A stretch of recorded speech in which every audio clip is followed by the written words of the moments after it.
Kani mga bay, murag wala pagid mahumaning peligro sa hangin sa Cebu kay unhealthy for sensitive groups na sa daw. Nag-fair category naman unta to gahapon. Unya sa Cebu gihapon mga bay, kumustahon nato ang mga preparations dito para sa ASEAN Summit karong sunod bulan sa Mayo. Para sa kumpletong detalye ana, mobalita sa ato live si Dale Israel sa One News Cebu. Dale, bay, nganong nibalik naman po daw sa pagka-unhealthy for sensitive groups ang air quality din ha sa Cebu? Mayong gabi, Chiki.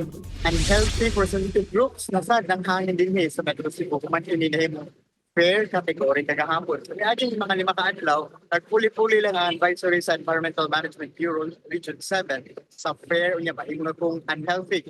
Ang inspirasyon sa EMB nga usahay kung kusog ang hangin, ma-dissipate ang gibag-on sa haze sa Metro Cebu o nang mulimpyo ang hangin. Ang gingon sa EMB 7 nga likayan lang ang mga sunog-sunog o pagdaog sa mga basura aron dili mosamot ang haze, labi na nga dili kayo ang panahon. Ihangi usab ang mga anaay gibati nga upak sa kasing-kasing nga di nga magsulog lang og N95 o K95 mask para dili maapektuhan sa haze. Sunod po ang mga otoridad na walay angay ni kabalaka sa mga tampok kasi ang sabi kay indoors ang tanang refuge ng chickens sa umaabot sa chicken. Kadiyot sa, unsa tayo mo ingon katong last sentence nimo? Magsulog ang katong mga naisakit nga saksing-kasing o mga bakod magsulog lang og mask kunya ang katong ang is dili makapekto sa mga pasyon sa amin nga maabot karong ay. Oo. Ay, kanang mo na imong gihisgot ron no katong ASEAN Summit kay upcoming naman karong May. Unsa na may gihimong preparations dia especially sa traffic ug security ug mga venues sa activities sa mga delegates ug sa mga ASEAN leaders?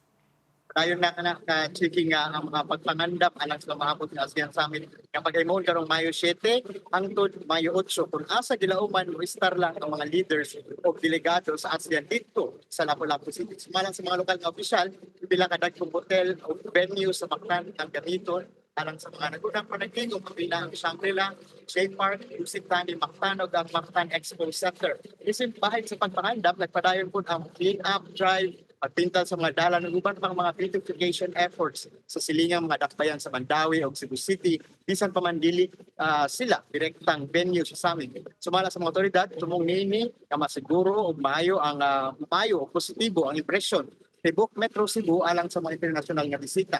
Sa laing bahin, giandam na usab ang pagsira sa ubang mga dalan pag-usap sa dagan sa traffic dito sa Lapu-Lapu City. Dinhin ang Airport Road, mga barangay sa Mactan, Marikondon o dalan padulong sa mga venue sa summit. Ipainom ito usab ang mga motorista o commuter nga magplano daan sa ilang biyahe kung musunod sa traffic advisory aron malikayan ang hasol. Sunod semana, gilauman po ang press briefing gikan sa ASEAN Cebu or ASEAN Cebu Organizing Committee bahin sa security o traffic arrangements nga atong akyan. Duman nga, ikaduhang higayon na ni nga ang Cebu mahimong usa sa mga main venue sa ASEAN Summit. Ang una ni atong 2006 apan lahi na karon kay niadto nagkatag mga delegado sa lain-lain nga mga hotel sa Cebu City, Mandaue City, Lapu-Lapu City nga naka-apektong pag-ayos sa dagan sa dalang tungod sa road closures. Karong tuig, ana-ana sa Lapu-Lapu City ang mga aktibidad o dito na usab nagpuyo ang tanang delegado o dito ra sab naka-focus ang mga road closures. City. O Dale, naalang ko'y pangutana laing topic ha kay naamang ko yung festival karon sa Bohol. Asa ning dapita sa Bohol kaning street dancing ba sa Saulog Festival? Upa na Chiki, aduna na sa ating kalibukan nga atong tutukan ang street dancing sa Saulog Festival dito sa Tagbilaran City sa Bohol. Sa atong mga kaigsuonan din sa Bohol, magkita-kita ta dito sa Tagbilaran City aron saksihan nato ang makalipay o colorful nga Saulog Festival street dancing o ritual showdown. Mabot og napulo og 5 ka barangay ang mga contingent ang magtigom magpanidutay sa maong kompetisyon o kini ang pinakadako nga kalihukan sa tinuig nga pista sa Dakbayan isip pagpasadingog kang St. Joseph the Worker nga pista karong Mayo 1. Magsugod ang street dancing sa Plaza Rizal dito sa Tagbilaran.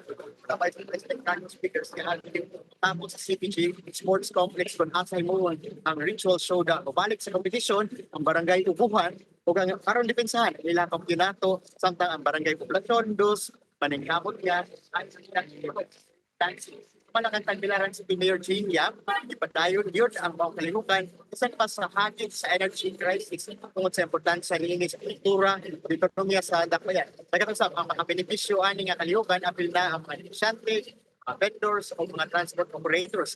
Ilaw man nga mudagsa ang mga mananaw ugma samtang pasundaya ng mga contingent sa kalsada sa Tagbilaran. Pinamduman nga usap nato nga ang sa Ulog Festival pinit mo nag-champion sa Sinulog Grand Parade dinhi sa Cebu City usa mas gilaom man nga mas level up ang pagpasundaya karon dito sa Tagbilaran. Balik sa mga chika.